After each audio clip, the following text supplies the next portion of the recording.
Peledak berbisa Johor Darul Tazim, JDT, Bergson da Silva dilaporkan berada dalam radar kelab Division 1 Brazil. Tonggak berusia 34 tahun itu telah berada di Malaysia sejak tahun 2021 dan membantu kelab untuk mencapai pelbagai kejuaraan domestik sehingga kini. Beliau baru sahaja muncul penjaring terbanyak Liga Super Malaysia 2024 hingga 25 dengan 32 gol selain memainkan watak penting pada kempen AFC Champions League Elite, ACLE.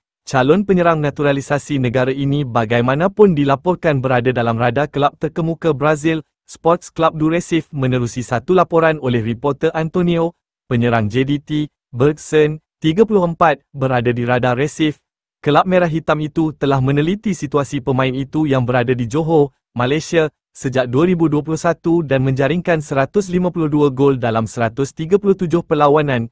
Kontrak Bergson bersama kelab Malaysia itu adalah sehingga hujung tahun ini. Ujarnya di laman X. Laporan ini dikatakan hadir daripada kenalan terdekat kelab yang sedang memantau rapat situasi Bergson bersama JDT. Saya telah berbual dengan beberapa individu yang terlibat dalam Sport Recife yang memaklumkan bahawa Bergson telah ditawarkan kepada kelab tersebut. Tambah laporan tersebut, setakat ini, tiada pengesahan rasmi daripada pihak kelab dan juga pemain mengenai pengesahan berhubung berita ini tatkala Bergson dilihat menjadi aset penting buat skuad Harimau Selatan.